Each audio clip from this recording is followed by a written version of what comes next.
Con la clase de hoy voy a compartir pantalla. Recuerden que las clases los martes son más bien teóricas y los jueves hacemos taller.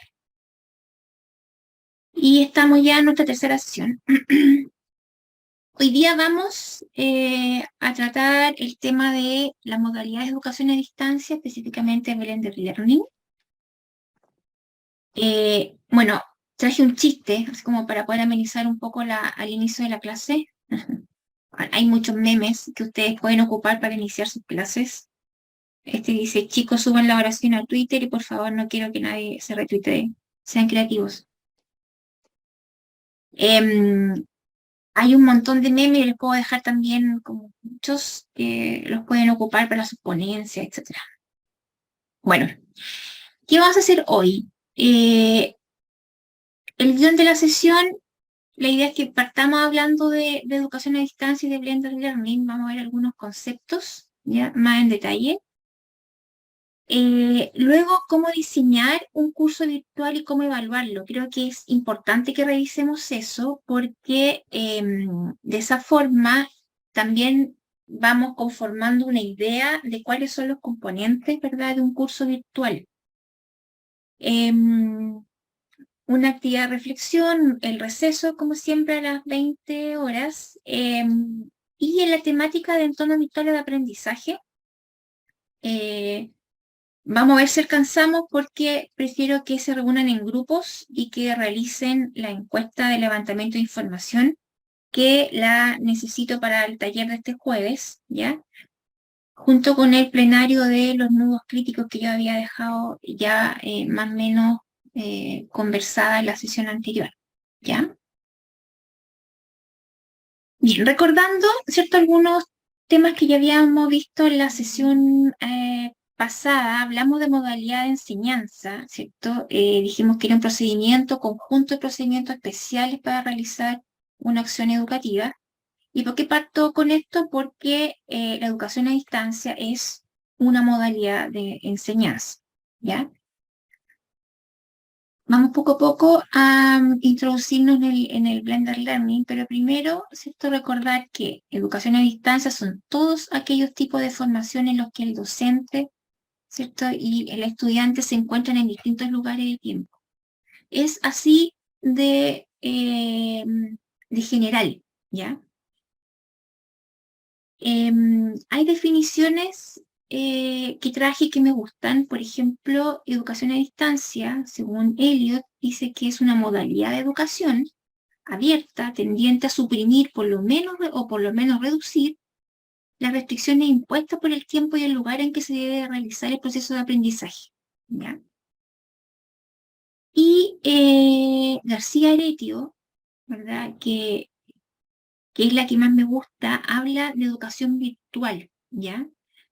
Eh, Se entiende, ¿verdad?, aquella en la que el énfasis se pone en que tanto los materiales de estudio, la relación entre docentes y estudiantes se realiza exclusivamente a través de redes de comunicación y fundamentalmente Internet. Entonces, vamos a empezar a ocupar el término educación virtual, ya tal como lo ocupa García Heretio, para referirnos, ¿cierto?, a la relación entre estudiantes y docentes en un entorno virtual de aprendizaje, ¿ya? Él habla acá de redes de comunicación y fundamentalmente Internet, porque también recordemos que podemos hacer educación virtual a través de recursos específicos, ¿ya?, como los que yo les mostré en la sesión pasada, como OVAS, por ejemplo. Entonces, vamos a dejar de mencionar educación a distancia en la medida de lo posible y vamos a referirnos más a educación virtual, siguiendo con la línea, ¿verdad?, de García Heretio, donde ya introduce los términos de relación entre docente y estudiante, ¿ya? ¿Qué pasa con el Blended Learning? Ya hablamos en la primera sesión también acerca de la pandemia y en toda la bibliografía, bueno, una gran parte de la bibliografía que apareció durante estos 2 años de pandemia, incluso también anterior, se habla de Blended Learning como sinónimo de híbrido. Pero yo diría que lo híbrido empezó a tomar, ¿verdad?, algunos matices diferentes cuando empezó la pandemia, ¿ya? Recuerden que en la primera sesión hablamos también de esto de la educación en línea remota, ¿verdad?, y de emergencia, que no es educación virtual propiamente tal, y allí, cuando ya empezó a abrir el aforo, ¿verdad?, y la posibilidad de tener estudiantes en la sala de clase y también un poco en sus casas, tuvo ahí ciertos matices el aprendizaje híbrido, ¿ya? Pero la bibliografía en general la trata como sinónimos. Entonces aquí traje varias definiciones y las fuentes. Recuerden que esta presentación también la vamos a subir para que ustedes luego puedan, si alguno de ustedes quiere introducirse más y investigar más, aquí están los links hacia los documentos. Pero traje 5 definiciones que me parecieron interesantes para ustedes. La primera la llaman Blended Learning. Esto aparece en la educación híbrida, no es Frankenstein, ¿ya? Así se llama el libro. Dice que blender significa mezclar, pero de forma armoniosa, ¿ya? Es decir, aquí menciona, dice, cuando estás batiendo los ingredientes de un bizcocho, cuando tú dices, es para chuparse los dedos, eso sería Blended Learning, no cualquier tipo de mezcla. El modelo híbrido, otra definición, combina lo mejor del aprendizaje en el centro en remoto con interacción digital. Es más que una solución rápida. Esto es bien importante mencionar, ¿verdad? Porque no es que mezclemos 50 y 50, como habíamos mencionado también en la primera sesión, ¿cierto? Cuando se habla de los porcentajes, o simplemente mezclemos educación, mezclemos clases asincrónicas, ¿verdad? O clases sincrónicas con una serie de clases presenciales y ya estaríamos haciendo, ¿verdad? Un modelo híbrido, no es así. Es más que eso, y eso menciona esta definición, dice, es una manera de mejorar y acelerar el aprendizaje mediante enfoque centrado en el alumno. ¿Ya? Otra definición dice que el Blended Learning se refiere a un programa educativo formal. Eso es bien interesante porque a medida, ¿verdad?, que va avanzando el tiempo, ahí les recomiendo también que lean el documento de la historia de la educación a distancia, es que finalmente cuando las universidades empiezan a tratar ya de manera más seria, ¿verdad?, y formal, los modelos híbridos, es que finalmente hay programas de educación, tanto de pregrado como de posgrado, que son en la modalidad Blended Learning. Entonces, esta definición apunta a ello. Dice que el alumno realiza al menos una parte de su aprendizaje en línea donde pueda ejercer cierto grado de control sobre el tiempo, el lugar, ruta o ritmo del mismo. Mientras que otra parte de su aprendizaje se lleva a cabo en un espacio físico distinto a su casa o en algún grado de supervisión. Ambas modalidades deben estar plenamente integradas en el curso de su aprendizaje. La palabra integración también me gusta, ¿ya?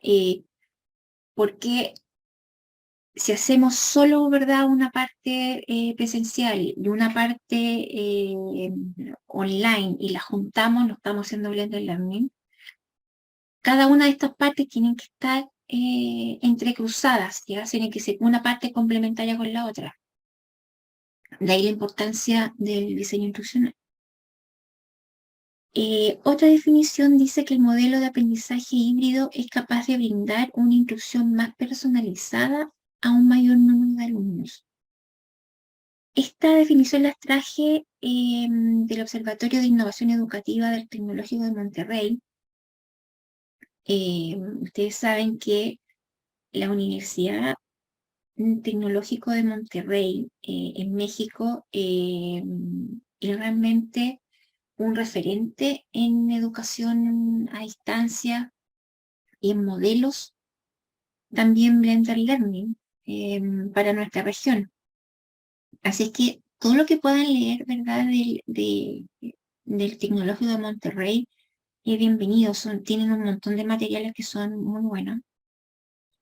Y este documento apareció justamente en el periodo de pandemia, y esto es interesante porque aquí está parte de los matices que yo les mencionaba hace un rato con respecto a ciertas diferencias entre blended learning y lo híbrido.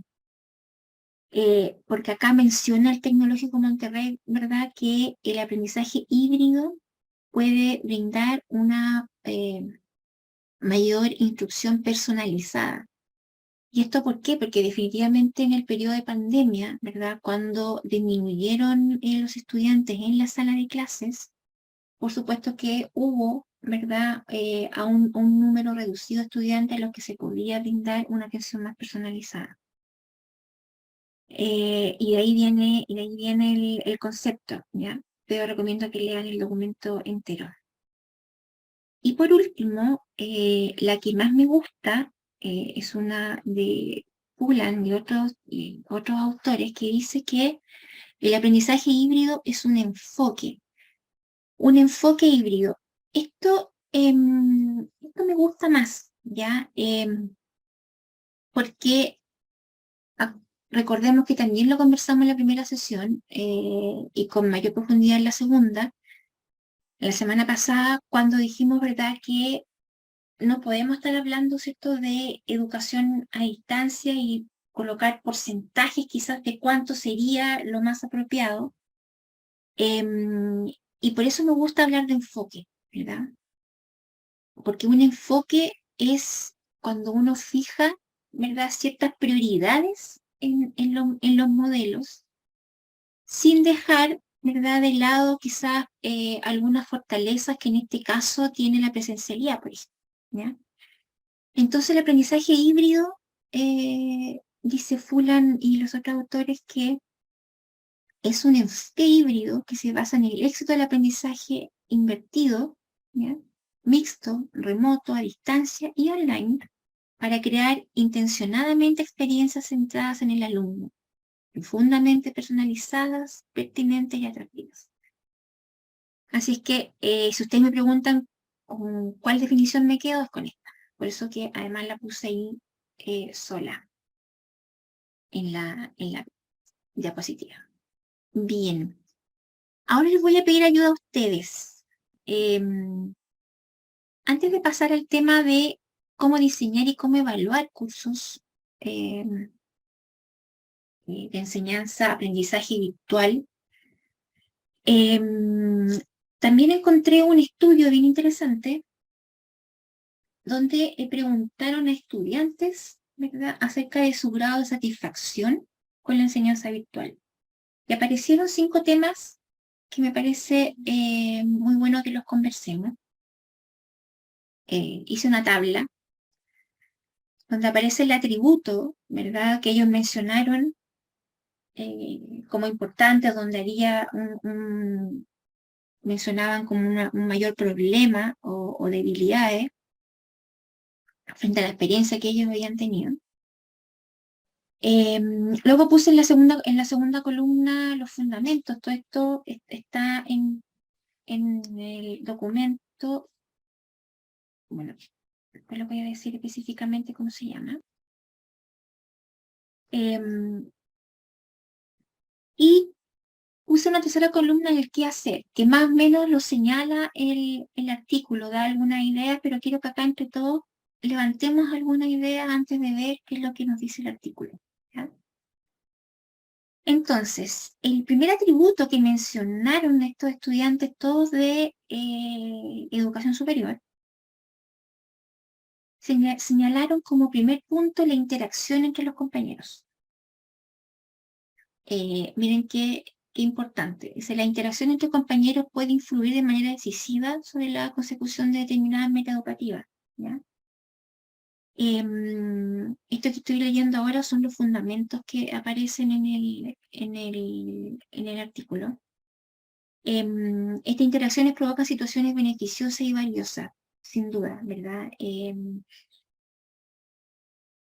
Generalmente las evaluaciones docentes también tienen, ¿verdad?, el punto de cuánto un docente permite la interacción entre los estudiantes o realiza, ¿verdad?, algunos trabajos colaborativos. Entonces, frente a esta dificultad que los estudiantes mencionaron como la primera, es decir, ellos no tuvieron una buena experiencia, ¿verdad?, entre la interacción entre los compañeros, mencionaron que era muy débil. ¿Qué podemos hacer frente a esto? ¿Cuáles creen ustedes que son algunas de las estrategias que podríamos seguir frente a este tema? ¿Le puedo preguntar a María Angélica, por ejemplo?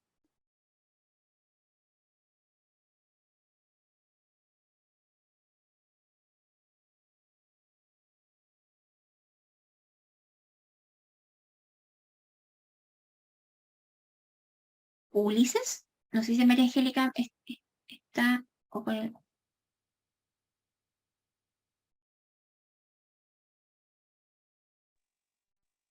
Sí, buenas noches, doctora. Eh, Hola, Ulises. Conforme al punto uno, la interacción entre los compañeros, ¿Qué podemos hacer como docentes como para poder revertir esta situación que los estudiantes señalan acá en un estudio como que fue bastante débil su interacción entre los compañeros en su experiencia, ¿verdad?, de educación virtual? eh, podría decir que nos faltaba, en mi caso, nos faltaba más plataformas para que los alumnos interactúen entre ellos. Ahora ya como ya tenemos conocimiento de algunas herramientas, entonces serían muy accesibles, muy eficaces, ¿no? Para que Tú dices una puedan hablar. plataforma como la de Moodle, por ejemplo, donde está instalado el curso, este curso, u otra plataforma. Otra plataforma, ¿no? Como la que estamos viendo, donde hemos hecho los muros, donde pueden compartir ellos, Ah, ok. hablar, ¿no?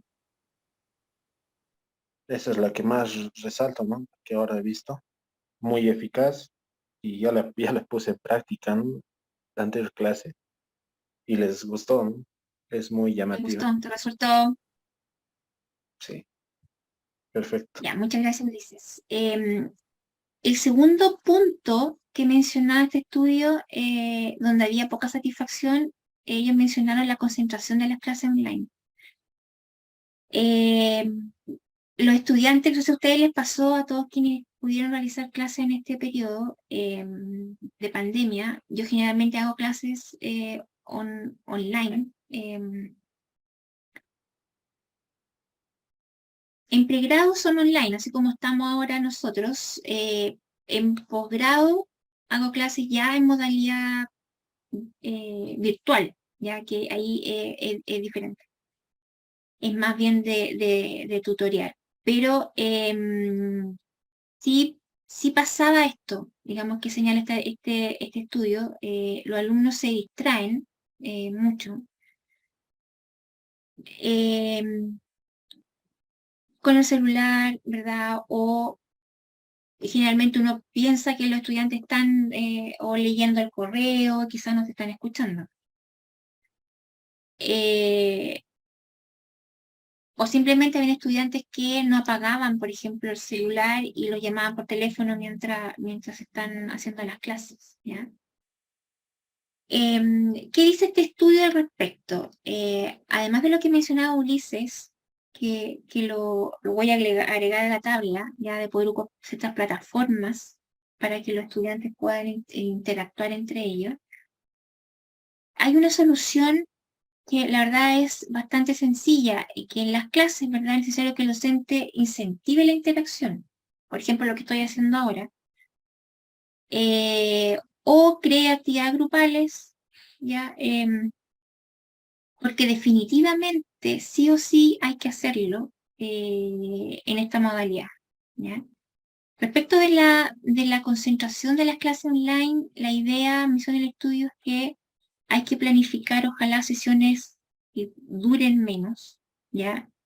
Y esto es bien importante porque en la experiencia durante la pandemia, como se trasladó las mismas horas de clases presenciales a la modalidad online sincrónica, que es lo que estamos haciendo ahora, las clases duraban exactamente lo mismo. Por lo tanto, mantener la concentración del estudiante en la sala de clases presencial, donde los profesores están acostumbrados a hacer sus clases presenciales, quizá era, ¿verdad?, más fácil que mantener la atención del estudiante en esta otra modalidad.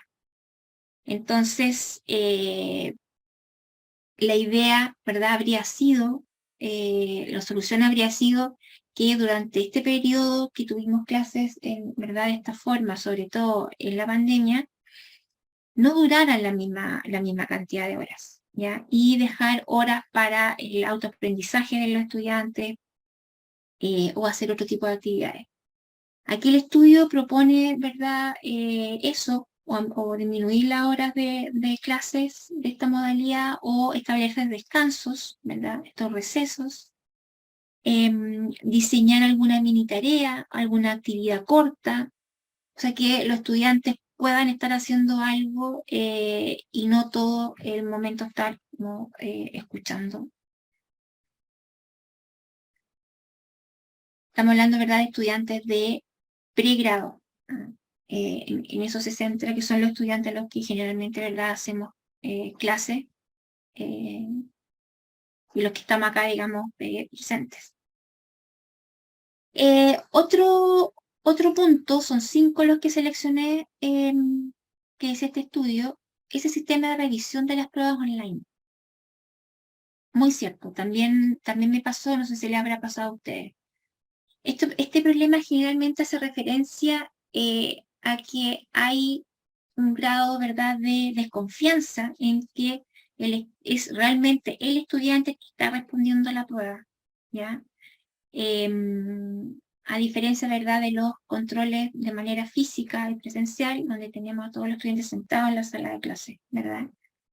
En el caso de las universidades donde yo trabajé acá en Chile en ese periodo, se hizo una normativa ya para rendir pruebas de este tipo. ¿Alguien tiene alguna experiencia que pasó respecto de las pruebas online? ¿Cómo lo solucionó?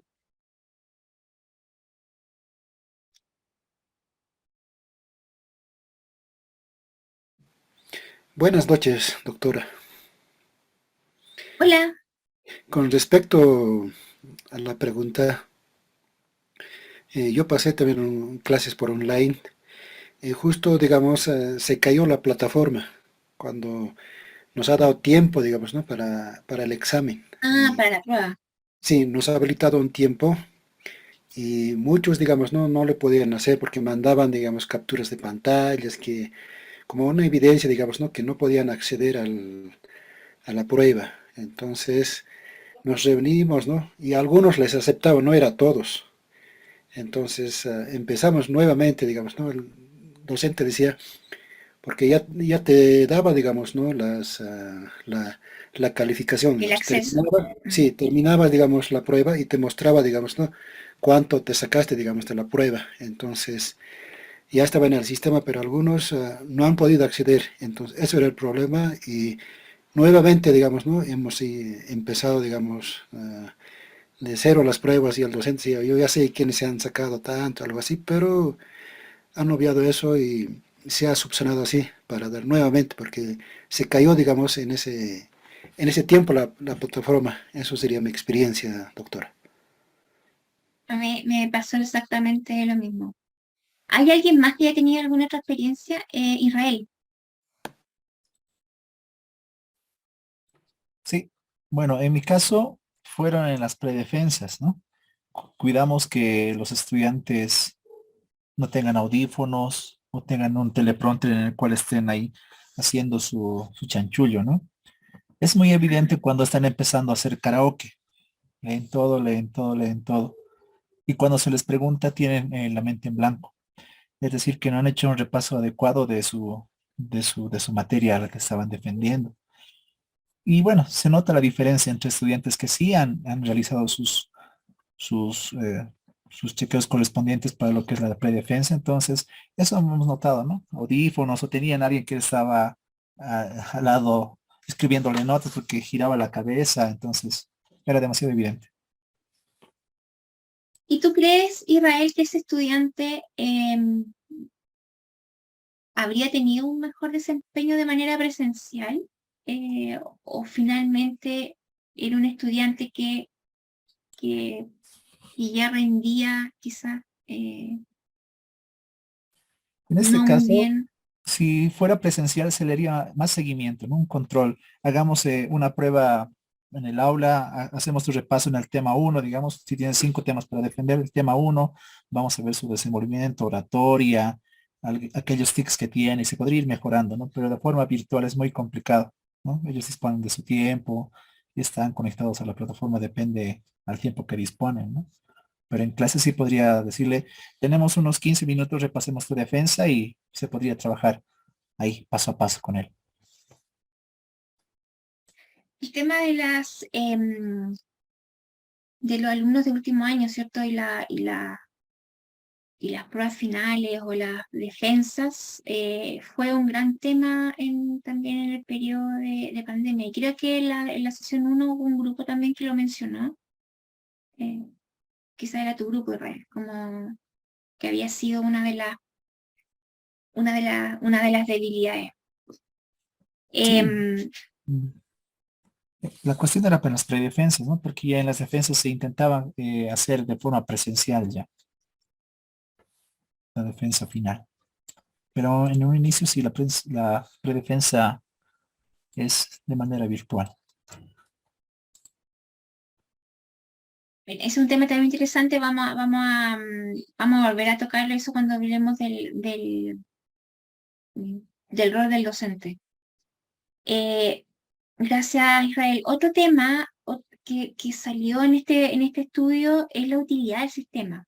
Había poca satisfacción de parte del estudiante respecto de la utilidad del sistema. Es decir, ¿sirve la educación virtual? ¿Nos sirvió para algo? Decían los estudiantes. ¿Pudimos aprender lo mismo? ¿Menos? Y bueno, ahí se mencionan algunas características, ¿cierto? Como ahorrar tiempo en el aprendizaje a través de la enseñanza virtual, ser autosuficiente en el proceso. Pero al parecer, ¿verdad? Estamos apuntando acá también a características del estudiante, que también va más allá, ¿verdad? De las características de la educación virtual. Bueno, y acá un punto importante que señala es que está notablemente influenciada por los medios tecnológicos, ¿verdad? No solo de las instituciones educativas, sino también de los usuarios. Veamos qué dice el estudio al respecto. Bueno, con el tema de los sistemas de evaluación online, ¿verdad? Que muchas instituciones educativas comenzaron a ocupar a comprar software que les permitiera verificar, ¿verdad? Si, por ejemplo, el computador del estudiante era el computador con el que se había conectado. También muchos programas para poder revisar si hay plagio, ¿ya? Todo lo que mencionaba, se mencionaba también, ¿verdad? De Lucas acerca de poner tiempo en las pruebas, etc. Ahora, lo que puse allí en negrita lo puse yo, no el estudio, sino qué hacer, yo diría cambiar el tipo de evaluación, definitivamente. Como estábamos evaluando de la misma forma, con el mismo instrumento, comenzamos a tener ese tipo de problemas porque la modalidad, a pesar de ser, ¿verdad? Lo más parecida a la presencial, porque estábamos en una clase sincrónica, no es lo mismo. Por lo tanto, yo diría que hay que cambiar el tipo de evaluación. Lo que hay que reconocer que es bastante difícil también, ya, cuando ya se tiene un plan, ¿verdad?, formativo que está diseñado para la presencialidad. Pero definitivamente creo que nos faltó flexibilidad en ese periodo porque había que cambiar los tipos de evaluación. Respecto al otro punto, ¿verdad?, del sistema, el estudio acá menciona que hay dos aspectos que están relacionados con esta poca satisfacción acerca de la utilidad del sistema. Por un lado, la necesidad de una mejora en los sistemas para la educación docencia virtual. Y esto es bien importante porque no todas las instituciones de educación superior cuentan con, ¿verdad?, una plataforma de educación a distancia, y a pesar que hay algunas gratuitas como Moodle, implica tener un servidor donde instalarla, ¿verdad?, implica tener un equipo, me refiero de personas expertas que nos puedan colaborar, ¿verdad?, con la instalación de la plataforma. Por lo tanto, ese es un tema, ¿ya? Y lo segundo es la brecha digital que existe entre los usuarios. Definitivamente, no por ser estudiantes de pregrado y que son más jóvenes que nosotros, quiere decir que van a tener, ¿verdad?, un aprendizaje rápido o van a saber moverse en un LMS, una plataforma de educación a distancia, de manera intuitiva, ¿ya? Allí no tiene relación, diría yo, esta es mi opinión, con la edad, ¿verdad?, o la capacidad del estudiante, no tanta porque sí puede influir, a cómo, y esto sí tiene mucha importancia, cómo está diseñado el curso. El curso debe estar, ¿verdad?, diseñado en la plataforma de educación a distancia de manera intuitiva, cosa que tender a que cualquier estudiante pueda navegar por ella de manera fácil. Bueno, y eso definitivamente no sucedió. Y por último, se menciona como el último atributo de poca satisfacción la diversidad de actividades de evaluación. Bueno, acá menciona el estudio a Tejedor y otros, dice, en el que se muestra que los exámenes han sido uno de los aspectos más criticables por los estudiantes en la época de la pandemia.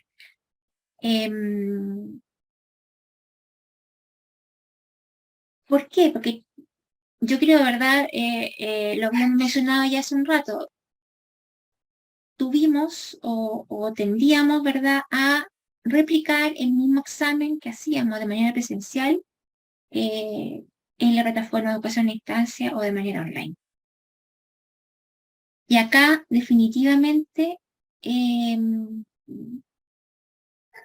hubo que cambiar o después de este diplomado, ¿verdad? Espero que ustedes tengan ya muchas más herramientas y reflexiones de por medio en pensar qué hacer, ¿verdad? Si los estudiantes critican, esto es un fiel reflejo también a lo que a muchos nos pasó,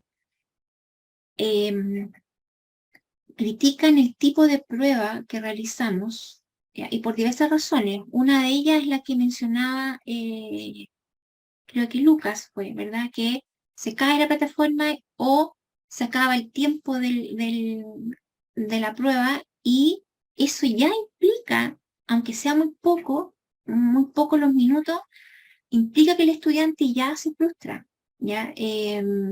O definitivamente ya se ensucia la evaluación. Yo tenía estudiantes, por ejemplo, que llegaban tarde porque estaban trabajando y la prueba tenía ya un horario, ¿verdad?, de inicio y de término. Entonces había que, para ese grupo, generar de nuevo otro horario. La institución no me dejaba hacer una prueba diferente. Entonces, imagínense ahí como la complejidad. Bueno, y aquí también quiero pedir ayuda con respecto a este tema. ¿Qué podemos hacer, verdad, en la modalidad virtual, que se imaginan ustedes, para poder mejorar esta crítica de parte de los estudiantes?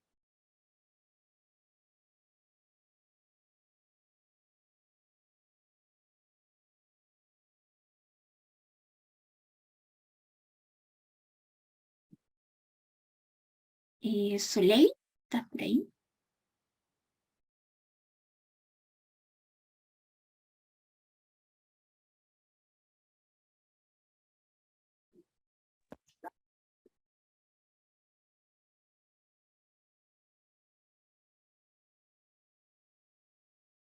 ¿Tessa?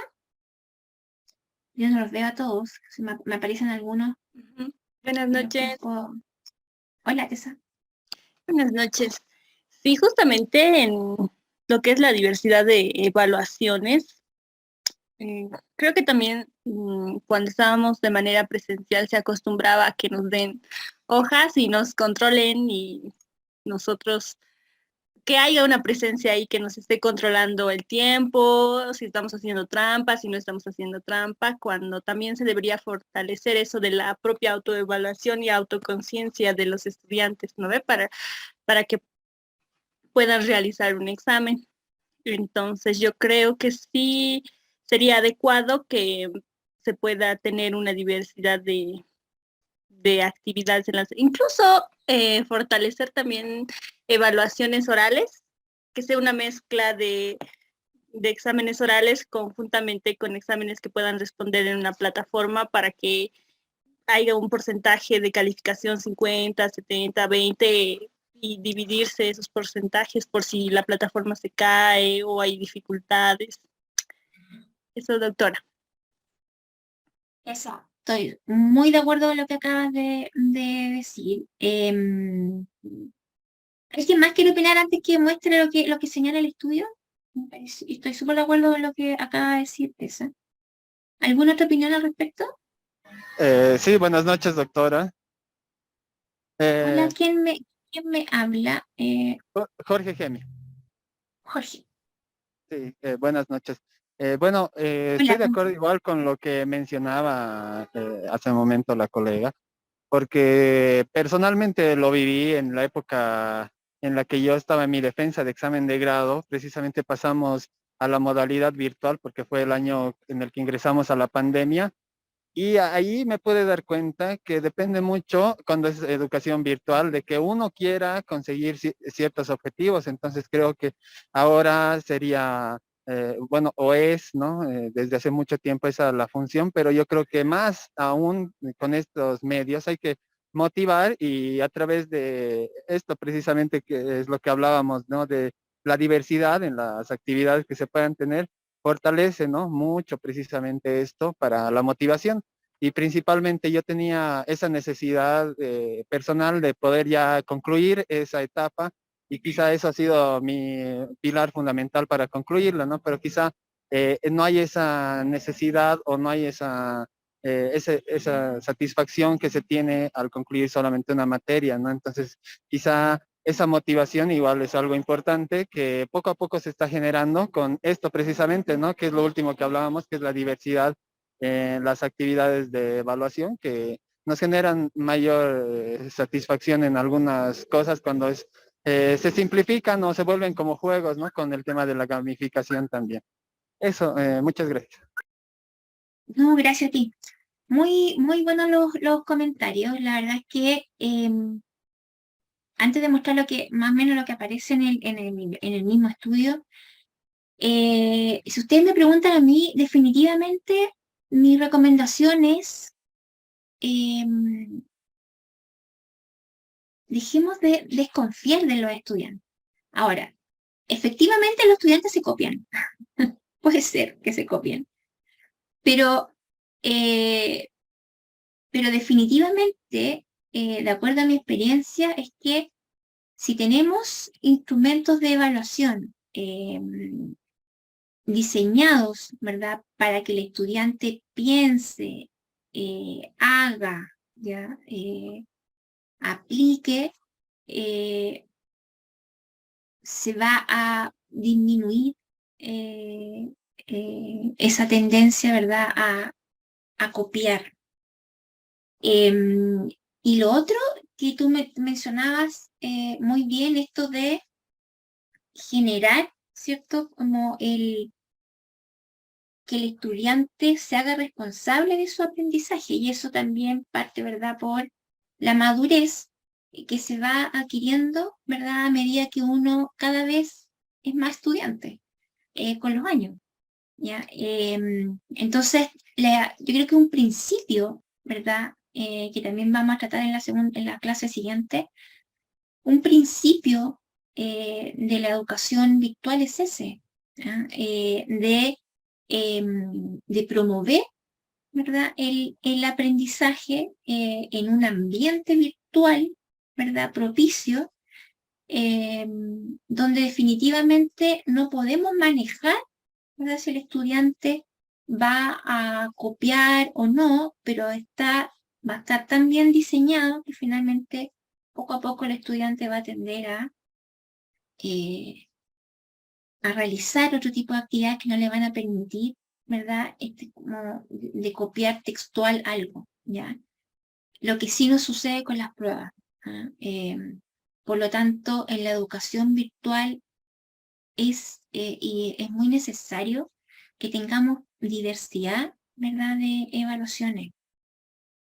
Bueno, y acá en el estudio se mencionaba, ¿verdad?, sé que es necesario tener nuevas metodologías de aprendizaje que permitan a los estudiantes evaluar sus conocimientos, lo que decía Tessa, ¿verdad? Apuntar a la autoevaluación, hacer actividades de coevaluación. Hay una diversidad, ¿verdad?, de trabajos que se pueden transformar en evaluación, ¿ya? Entonces hay que explotar eso. ¿Y qué nos pasó? Definitivamente esta tendencia, ¿verdad? Que todos tuvimos a replicar lo presencial y los instrumentos de evaluación, ¿verdad? Como las pruebas de términos múltiples, por ejemplo, tengo que seleccionar una opción de 4, etcétera, y 40 preguntas, por ejemplo. Obviamente que en ese tipo de pruebas, claro, es más fácil copiarse y tampoco quizás, ¿verdad?, nos va a señalar 100% si el estudiante aplica, ¿verdad?, o desarrolla alguna habilidad. Ahora, sin desmerecer el tipo de instrumento, porque definitivamente ese tipo de instrumento también puede estar en una plataforma de educación a distancia para a lo mejor poder evaluar un contenido, ¿verdad?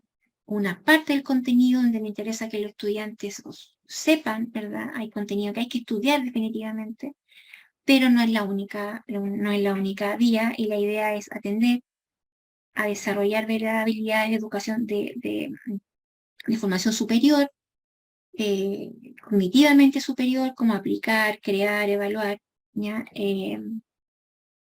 Dentro de la categoría de Bloom. Y eso definitivamente, la única forma de lograrlo es a través de trabajo de aplicación, ¿verdad? Entonces, la educación virtual no está ajena de ello. Es decir, definitivamente hay que colocar instrumentos de evaluación variados, ¿ya? Bueno, antes de irnos al break, quiero contarles, ¿verdad? Pasar al segundo tema. Aquí acabamos de hablar, ¿verdad? El estudio se llama La calidad de la docencia online y la educación superior, un nuevo enfoque para su medición. Está en la revista Iberoamericana sobre calidad, eficacia y cambio en educación. Ahí están los autores: Ramírez, Vázquez, Pérez y Hernández, ¿ya? También lo voy a dejar colgado hoy para que lo lean completo. Es muy interesante. Hay más atributos, yo seleccioné los 5 primeros que es interesante, que coincide con la experiencia que tenemos, ¿verdad? Tanto ustedes como la mía. Coincide con esta experiencia de la poca satisfacción de los estudiantes en estas 5 temáticas. Bien, entonces, ¿verdad? Hemos visto hasta ahora educación a distancia en general. Nos vamos a quedar con el término de educación virtual, ¿verdad? Siguiendo a García Aretio. Vimos que en la bibliografía hay sinónimo, hay como sinónimo, se trata como sinónimo el aprendizaje híbrido con blended learning, ¿no? que habla de mixto, pero ahí dejando, ¿verdad?, como un pequeño comentario que lo híbrido se ha tornado ciertas características específicas después de la pandemia, sobre todo, ¿verdad?, porque se empezó a mencionar lo híbrido como esta modalidad especial donde teníamos una clase en vivo, pero con estudiantes en la sala de clase y otro grupo online en sus casas o en otro lugar, ¿verdad?, conectado. Bien, eso hasta ahora. ¿Y qué vamos a tratar ahora? Vamos a ver cómo se diseña un curso virtual y cómo se evalúa. ¿Por qué? Porque definitivamente estos componentes nos van a señalar cómo se conforma un curso virtual, ¿ya? Lo primero, un curso virtual se conforma a través de un proceso. Y es el mismo proceso del diseño instruccional, ¿ya?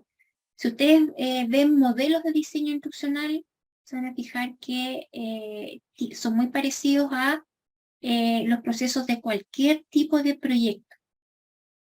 Entonces, ¿cómo se diseña un curso virtual? Primero, el primer paso son los requerimientos. Necesitamos saber, ¿verdad?, cuáles son las necesidades del grupo de estudiantes al que vamos a diseñar o de la institución en la que se va a diseñar, ¿verdad?, un curso virtual.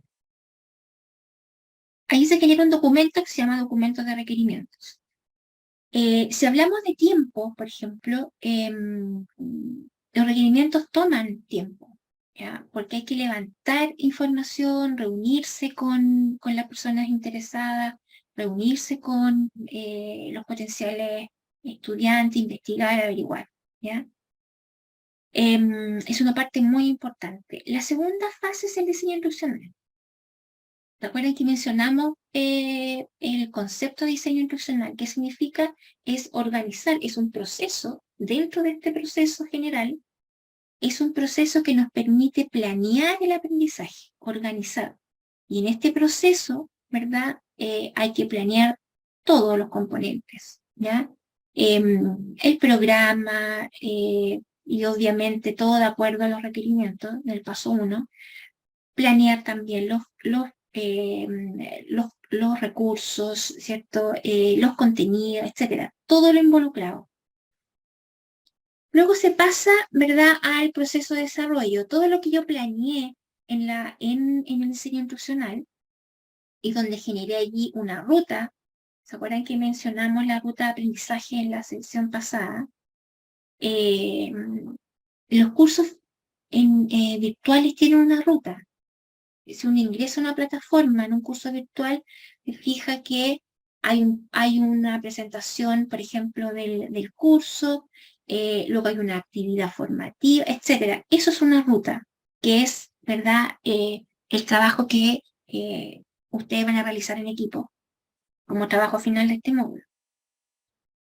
Cuando hemos generado la ruta, ¿verdad?, y ya hicimos el diseño instruccional, viene el desarrollo. Y acá todo lo que planeamos se desarrolla. Si planeamos diseñar, ¿verdad?, una actividad diagnóstica o de levantamiento de conocimientos previos, entonces acá se desarrolla ese instrumento, ¿ya?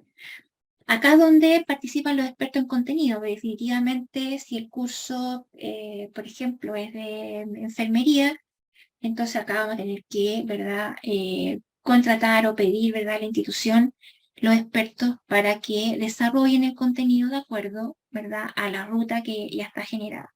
Se desarrollan las evaluaciones y se desarrollan los recursos digitales. La cuarta etapa es la etapa de implementación, que acá todo lo que ya se desarrolló hay que subirlo a la plataforma de educación a distancia, y esta plataforma de educación a distancia, ¿cierto?, también está organizada de acuerdo a la ruta que ya habíamos planeado antes, ¿ya? Hay diversas rutas conocidas como LMS, unas en Moodle, que ustedes tienen como apoyo para este diplomado. Está Canvas, ¿ya? Y hay otras, he mencionado las dos más importantes que se usan mucho en educación superior. Y por último, la evaluación de todo este ciclo, ¿ya? Donde se aplican encuestas de percepción o de satisfacción, mencionando también el mismo tipo de evaluación de estudio que acabo de mostrar. Una de estas etapas tiene una validación, ¿verdad?, con la contraparte, ¿ya? Porque digo con la contraparte porque dentro de un curso, del diseño de un curso virtual, hay un equipo de diseñadores instruccionales, ¿cierto? Y que trabaja en conjunto con diseñadores gráficos, los expertos en contenido, etcétera. Pero quizás, ¿verdad? Esto se trabaja, por ejemplo, para una universidad. Por lo tanto, la universidad quien solicita este curso virtual que se diseñe a un equipo interno o se subcontrata, ¿verdad?, externamente el servicio, requiere de validación, ¿verdad?, de quién ordenó el servicio en línea. Por lo tanto, cada una de estas fases tiene una validación con un documento en particular, con una revisión de todo, hasta que se llega al informe final. Bien, hay estándares, muchos estándares que nos ayudan a poder diseñar cursos a distancia, ¿ya? Ya son las 9, pero me va a tomar 5 minutos. ¿Les parece? Y luego damos el retiro a bajar iniciado esto. Los estándares hablan de cómo revisar el diseño instruccional en toda la etapa asociada que yo acabo de mencionar, que definitivamente son 3, ¿cierto? Si las agrupamos en todo, está el diseño, el desarrollo y la implementación. La evaluación es transversal, ¿verdad? Porque todas estas etapas de validación son evaluaciones, ¿ya? Hasta que llegamos a la evaluación final de este proyecto o proceso.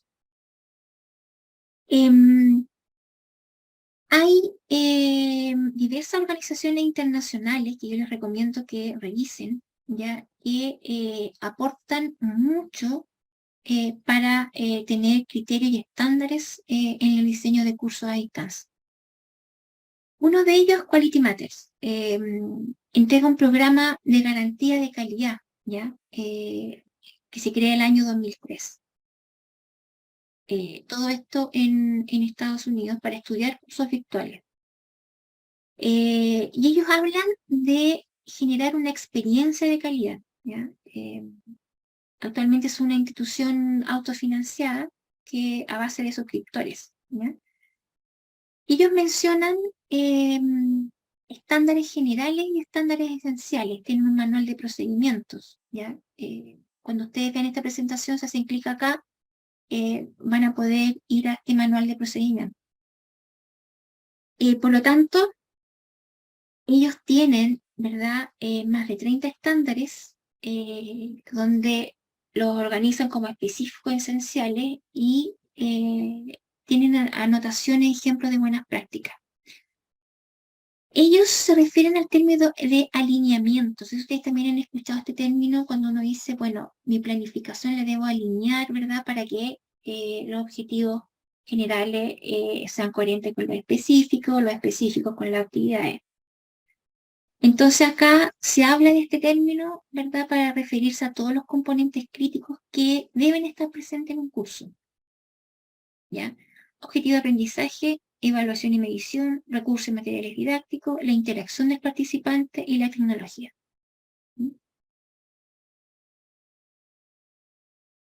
Y Quality Matters también, antes de pasar al otro, menciona 8 normas generales en el diseño y el desarrollo de todo curso. Esto es muy interesante. Yo lo sigo al pie de la letra cuando diseño cursos. 1, introducción y descripción general del curso. 2, metas de aprendizaje o las competencias. 3, evaluación y medición. 4, materiales de instrucción. 5, participación e interacción del participante. 6, tecnología del curso. 7, soporte para el participante. Y 8, accesibilidad. Si mencionamos todos estos criterios, si los tenemos en cuenta, vamos a tender a generar un curso virtual de calidad, ¿ya? Otro organismo es OLC, ¿ya? Es un consorcio de aprendizaje en línea, Online Learning Consortium. Su misión es establecer el estándar global en el aprendizaje lineal, mixto y digital. En este caso también es una comunidad colaborativa, ya recibe socios, ¿ya? A través de suscripciones. Ellos mencionan 5 pilares para un curso virtual de calidad. La efectividad en el aprendizaje, la escala quiere decir, ¿verdad? El costo en dinero, ¿ya? Versus, ¿verdad? Cuánto tú puedes lograr a través del tiempo, por ejemplo. Diseñar un curso virtual no es más barato de la primera versión, ¿ya? Ahora, podemos hablar de que es barato o que es caro, pero a diferencia quizás de lo que muchos pueden pensar, diseñar un curso y si virtual, si este curso dura 5 meses, por ejemplo, puede resultar caro, pero es una inversión. Por eso que se habla de escala, porque ya la segunda versión del curso va a costar, ¿verdad? Solamente la implementación o solamente algunos expertos que tú vas a tener que tener para quizá algunas sesiones sincrónicas. Pero el curso va a estar diseñado, por lo tanto, allí se puede, la inversión, ¿verdad? Es decir, todo lo que tú invertiste lo vas a poder ganar todos los años en que vas a reiniciar el curso. El acceso, la satisfacción docente y la satisfacción estudiantil. Esos son los 5 pilares que menciona, ¿verdad? Online Learning Consortium. Y ellos tienen una tarjeta de puntaje de mando, ¿ya?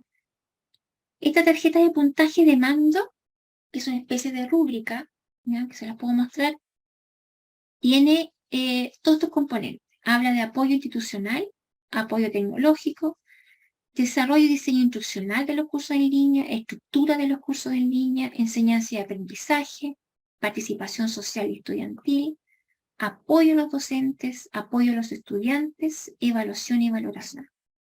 Les voy a mostrar la tarjeta de mando, que es bastante, tengo la versión en español, para que la puedan ver, y luego nos vamos, les prometo, al café. Pero,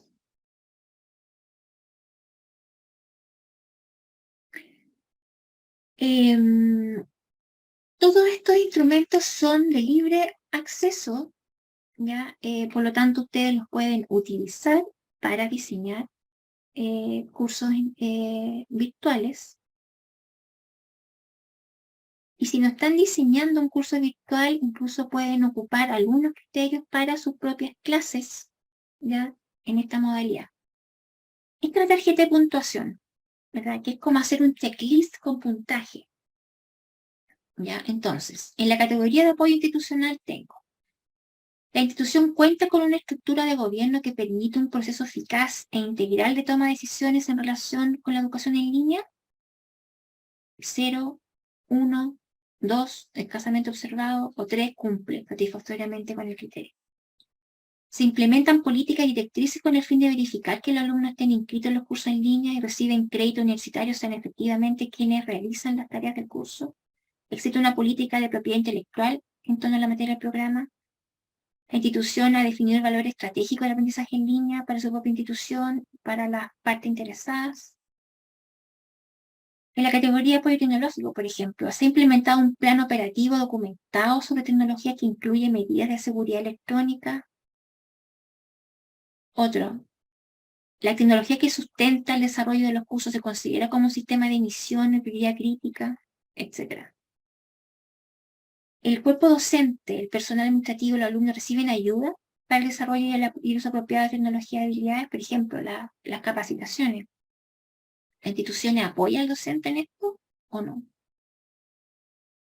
En la categoría de desarrollo y diseño institucional de los cursos en línea, se utilizan directrices en lo que se refiere a las normas mínimas para el desarrollo, diseño, enseñanza, aprendizaje del curso. Y así sucesivamente. En la estructura, el sitio de los cursos en línea u otro sitio web incluye una descripción resumida de los objetivos del curso, los resultados de aprendizaje, los métodos de evaluación. Se fijan que en estas categorías que yo mencioné, ¿verdad?, en el cuadro general, y acá están subdivididos todos los criterios que deberíamos evaluar. Ustedes también lo pueden aplicar a sus propias asignaturas, ¿verdad? Porque estamos entendiendo que diseñar un curso virtual no es tarea de una sola persona, no es tarea generalmente de los profesores que realizan clases o docencia virtual, sino de toda, ¿verdad?, la institución, en este caso la universidad, por ejemplo, que tiene el curso. Pero si la universidad no cuenta con toda esta infraestructura, yo igual puedo apoyarme con estas pautas para ver, ¿verdad?, mis propias rutas y seguir ciertos parámetros, ¿verdad?, que siguen en la evaluación de los cursos virtuales. Por ejemplo, si yo tengo mi asignatura, inicié, ¿verdad?, colocando en la plataforma los objetivos, las metas, ¿verdad?, cuál es la bibliografía, etc. Por último, en la categoría de enseñanza y aprendizaje, la interacción alumno-alumnos y docente-alumno es una característica fundamental y se facilita de diferentes maneras. Los alumnos aprenden métodos adecuados para la investigación eficaz, incluidas la evaluación de la validez de los recursos y la capacidad de dominio de los recursos de entorno en línea, etc. Bueno, me apasiono con esto porque definitivamente hay, ¿verdad?, instrumentos que son realmente buenos y que nos permiten ayudarnos a quienes diseñamos cursos en línea, pero también a todos quienes realizamos clases, ¿verdad?, docencia en estas modalidades, ¿ya? Vamos a continuar en la segunda parte, pero vamos a hacer un break, ya, un recreo de 5 minutos, 8 minutos. No sé si, Frank, ¿estás por ahí? Sí, estoy, doctor.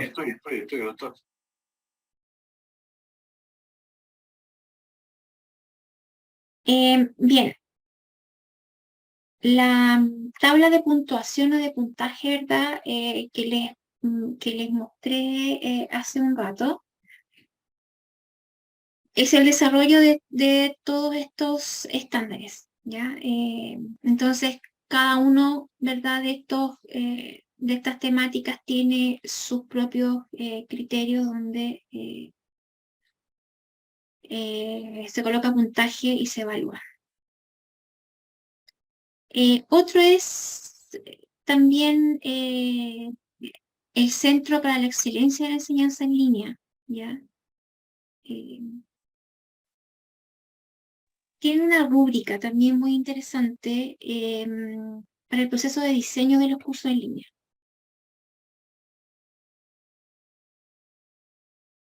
Y es conocida como las categorías Oscar, ¿ya? Entonces tienen 6 puntos importantes y una rúbrica, ¿ya?, también con criterios, dimensiones para cada uno de estos puntos. El primero es la visión general o información del curso. Ojo que eso se repite en varias, ¿ya? La segunda, tecnología y herramientas del curso. El tercero es el diseño y planeación. El cuarto, contenido y actividades. El quinto, interacción. Y el sexto, evaluación y comentarios.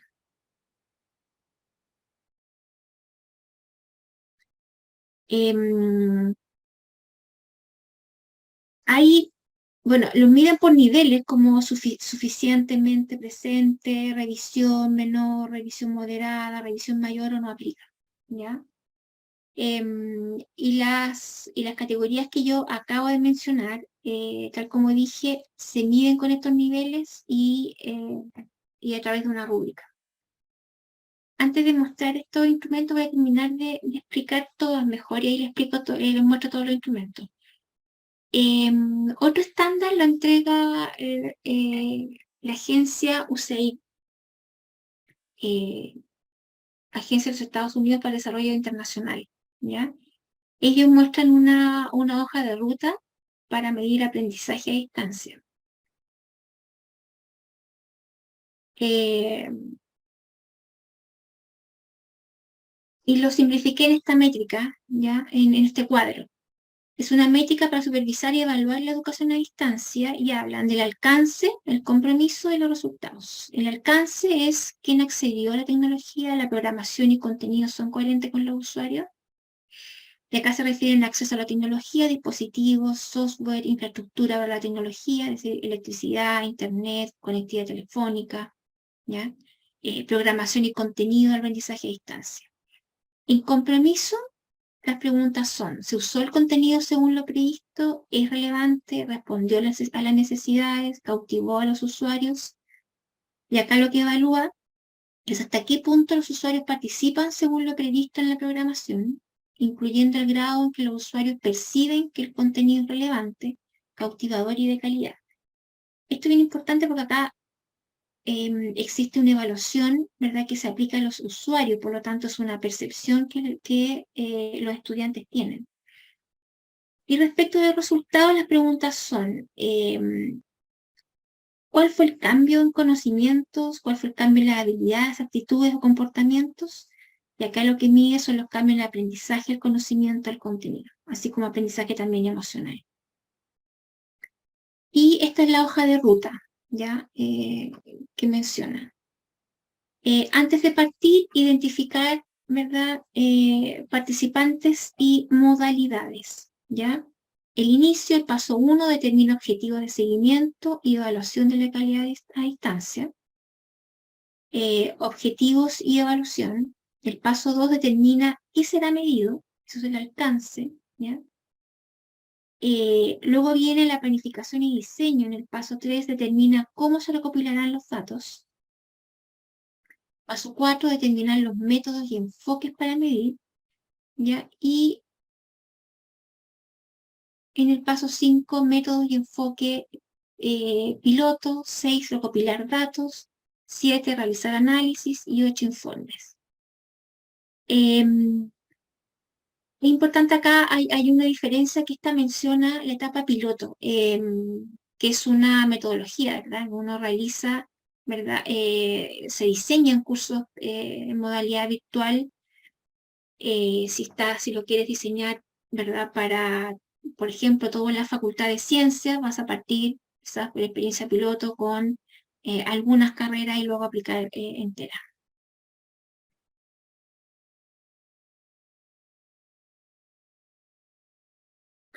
Por último, existen criterios también que tiene la Comisión Nacional de Acreditación de Universidades acá en Chile. Y estos criterios también son utilizados, ¿verdad?, para la creación de cursos virtuales, porque según estos criterios también es como las universidades finalmente son acreditadas. Entonces, una técnica, ¿verdad?, es seguir los mismos criterios que la Comisión Nacional formula. ¿Mm? Ellos plantean algunos documentos, ¿cierto?, como para que todas las universidades que tienen programas virtuales o blended learning, para poder acreditarse en Chile, tienen que seguir, ¿verdad?, ciertos criterios. Les voy a mostrar algunos de los instrumentos antes que seguir con la actividad grupal. Les mostré, ¿verdad?, el de Online Learning Consortium, y acá esta es la de Quality Matters. ¿Se acuerdan que les conté que tenía, verdad, estándares que eran algunos específicos y otros son esenciales? Que marqué en amarillo los que son esenciales. Por ejemplo, información sobre el diseño general del curso. Al comienzo del curso se le comunica al participante el diseño general de este. Un estándar esencial es apoyo técnico y forma de acceso. Las instrucciones del curso vinculan a una descripción clara del apoyo técnico ofrecido y la forma de acceder a este. Por ejemplo, algo tan sencillo como en las plataformas de la educación a distancia señalar si hay algún error o problema técnico a quien recurrir, si hay algún correo electrónico donde escribir, ¿ya? Esa es la diferencia en los cursos virtuales. Instrucciones de cómo acceder al material. Las instrucciones esclarecen cómo comenzar y dónde realizar diferentes componentes del curso. Por ejemplo, hay cursos virtuales, ¿verdad?, que tienen a la vista el calendario, donde están todas las actividades, o el documento guía del estudiante, ¿verdad? Que el estudiante puede imprimir, lo puede bajar, puede imprimir, y ahí está explicado todo el curso, ¿verdad? Características, cuáles son los materiales, cómo se pueden acceder, formato, etc. Otro estándar esencial tiene relación con el propósito y estructura del curso. Se presenta a los participantes el propósito y la estructura. Fíjense que es bien importante en todos estos criterios lo que uno informa al estudiante. Creo que es crucial. La idea, ¿verdad?, al diseñar un curso virtual es que el estudiante tenga la menor cantidad de preguntas posibles, ¿ya? También se da mucho de colocar preguntas frecuentes, ¿verdad? Cuando, no sé si ustedes navegan por otros sitios, ¿verdad? De diversas plataformas que pueden ser también comerciales, etcétera, o cuando uno intenta ingresar, ¿verdad?, por el servicio telefónico, ¿ya? Por ejemplo, estoy en la empresa WOM y WOM tiene preguntas frecuentes. Entonces yo entro y veo si la pregunta que tengo está en preguntas frecuentes antes de consultar. En los cursos virtuales es lo mismo. La idea es informar. Presentación inicial del tutor experto. La presentación inicial realizada por el tutor experto es apropiada y se encuentra disponible en línea, ¿ya? Y así. Esta documentación se las voy a entregar, es de libre acceso, ¿ya? Así es que la pueden ocupar y pueden generar también sus propias pautas, ¿ya? Bien, yo ahora les quiero pedir reunirse en los mismos grupos de trabajo en los que van a realizar el trabajo final, y son los mismos grupos de trabajo que realizaron en el módulo 1, ¿ya? No sé si está Frank por ahí para que pueda ayudar con esto, o definitivamente ustedes se reúnen eh, por, eh, por WhatsApp, porque no tengo claro cuáles son los grupos para haber generado yo los grupos ahora. Y la idea, ¿verdad?, es que se reúnan en el mismo grupo de trabajo y respondan la encuesta. Es una encuesta por grupo, tienen que ponerse de acuerdo, que dejé acá en el chat. Dije este link los va a llevar a una encuesta y la idea es que la respondan y la envíen. Al hacer clic en enviar, se va a enviar y yo voy a poder ver los resultados, ¿ya? Todos saben sus grupos, que parece que Frank está todavía en la reunión y no.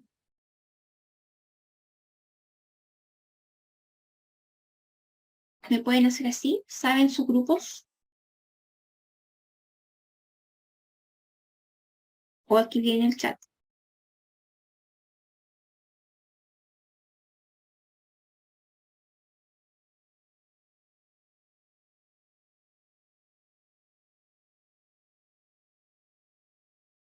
Ok.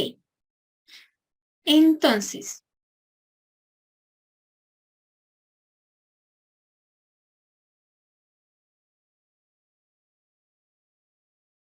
ya, Inés y Jorge no saben. Son exactamente los mismos grupos del módulo 1, ¿ya? Y si no están ustedes, Inés y Jorge, en un grupo hasta ahora, ya, Jorge sí. Entonces, Inés sería la única que no está en un grupo.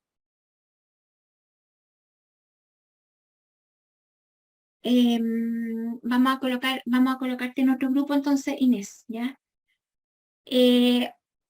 Ustedes supongo que ya tienen una vía de comunicación a partir del grupo 1, ¿ya? Porque no estoy habilitada para generar los grupos por ahora. No tengo la opción. Aquí viene Fran, Doctora, que nos puede ¿necesita ayudar. algún apoyo para los grupos? Sí, porfa. Necesito que se reúnan en los mismos grupos en los que estaban. Ya. Voy a crearlos. Y, Espérate. y contesten la encuesta que puse allí y puse un link, ¿ya? Entonces, a medida que los vayan creando, pueden ir al grupo. Existe una conversación que tienen que tener para ponerse de acuerdo con las preguntas que allí puse. Son todas en relación al trabajo, ¿ya? Y una vez que terminen de ponerse de acuerdo, la idea es que volvamos, ¿verdad? Alrededor de las 9 para finalizar la sesión, ¿ya? Sí, Buenas Sole. noches, le habla Sole. Quería hacerle una consulta, es que no hemos terminado de llenar el formulario porque no nos quedó claro, la verdad creo, el tema del trabajo final, entonces vamos a esperar a que vuelva la doctora para que nos aclare esa parte del trabajo final. Soleil está en la sala 3, ahora la mando a la sala 2. Ok, ay, no, ya estamos en la sala general, ¿volvimos o qué hacemos? ¿Volvemos a la sala 2? Sí, todos están en la sala. Únanse a la sala 2 y yo la voy a enviar, por favor. Ok, Inés, Soleil y Víctor, si pueden unirse a la sala 2, yo la voy a enviar. Voy a entrar a la sala 3 y se lo voy a pedir. ok. Muchas Cualquier gracias. pregunta me la pueden hacer también. Ya, muchas doctora. gracias, doctora. Doctora, la voy a unir, Cuénteme. doctora, la voy a unir a la sala 2 que nos están pidiendo una consulta, por favor. Ok. Chao, que estén bien. Chao, doctora. gracias. Ok. En la parte de abajo hay unos cuadrados al lado donde dice record, o donde dice grabar. Ahí te vas a la sala 2. Ahí está la doctora acá. Aquí está Sí, la aquí doctora. está. Quédense aquí en la sala. Ahí Ok, está la doctora. gracias. Ok. Consúltele. Espérenme un segundito, le voy a decir al otro compañero que se fue a la otra sala. Doctora, buenas noches. Hace rato no funcionaba mi micrófono. Queríamos hacerle una consulta. No llenamos las últimas tres las últimas tres preguntas del formulario, porque no tenemos claro el tema del trabajo final. Si por favor nos puede ayudar. Mira, en la semana pasada, el jueves, ¿se acuerdan que les mostré ejemplos de rutas de aprendizaje? Ustedes tienen que ponerse en la situación que algunas de las asignaturas que ustedes han realizado. Buenas noches, Jorge. Buenas noches, doctor. Teníamos, ¿Necesitan la consulta de la doctora? sí, es que hemos enviado, pero Ahora, creo que lo hice rápido y solamente queríamos saber si es que le había llegado bien para si ya, no volver a hacer. no, si es un cuestionario de Google y le da a enviar, sí, pero de todas maneras les voy a enviar la doctora en un momentico para que les aclare cualquier duda, por favor. Sí, Por perfecto. favor, doctora. Muchísimas Enseguida, chicos. gracias. Gracias. No, gracias a ustedes. Gracias. Sí, porque de nosotros los 4 del grupo no hemos hecho docencia y ¿Ninguno de ustedes? no ninguno de los 4. Docencia universitaria, ¿no? Nada. O sea, a nivel Y universitario, no. docencia, ¿Y docencia en colegio? Creo que 2 de los compañeros. Entonces puede ser generar una ruta de aprendizaje con una actividad, un contenido de alguna de las asignaturas en los que han hecho clase en colegio. Matemática, lenguaje, no sé dónde han hecho clases. Ok. Sí, porque son diferentes áreas. Bueno, también creo que otro nudo crítico que podemos identificar es que nuestras áreas, los 4 somos de áreas diferentes. No importa, mejor todavía. Entonces tienen que ponerse de acuerdo, quizá ocupar una de las asignaturas de los que han hecho clase en colegio o en otro sector. Si no han hecho clases en docencia universitaria, es donde hayan hecho clases. ¿Quién de acá hizo clases? Víctor y Lucas, si no me equivoco. Sí, ¿Dónde hiciste clases, Víctor? en Instituto de Tecnología, de Programación y de Robótica. Ah, genial.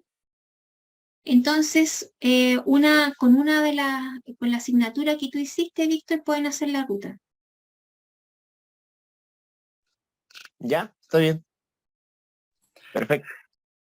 Elijan una asignatura de las que haya hecho Víctor, la colocan ahí en la encuesta, y el jueves vamos a trabajar común, ¿ya?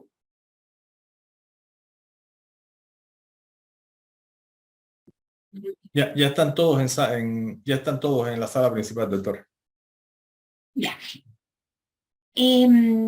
Quería solamente para que volviéramos para poder despedirnos. Yo ahora me voy a quedar subiendo los materiales y voy a dejar 2 documentos para que los puedan revisar, puedan ojalá hojearlos y mirarlos antes de la clase del jueves, ¿ya? Vamos a hacer un taller con esos mismos documentos, entonces si los pueden revisar antes, mejor, para hacer más provechoso la hora del taller, ¿ya? Y vamos a avanzar ya en el trabajo final durante este jueves, así que comuníquenselo a sus compañeros de grupo que no vinieron hoy para que el jueves estén presentes y así puedan tener un mejor provecho de la sesión, ¿ya? La idea es que me puedan enviar la encuesta, una por grupo, ya los que no alcanzan a terminar la hora me la pueden enviar mañana, la idea es que sea antes del jueves, ¿ya? Antes del jueves la hora de la sesión, o la pueden enviar el jueves en la mañana, ¿ya? Para que yo la pueda revisar antes de nuestra sesión del día jueves. Así es que eso, me despido. Muchas gracias por la sesión de hoy, gracias por la participación. Y nos vemos el día jueves, si Dios quiere. Un abrazo. Doctora, muchas gracias. Gracias, hasta luego. Gracias, hasta luego. Gracias, hasta luego. Hasta luego, doctora. Muchísimas gracias. Hasta luego. Gracias. Chao, chao. Doctora, Gracias, buenas noches.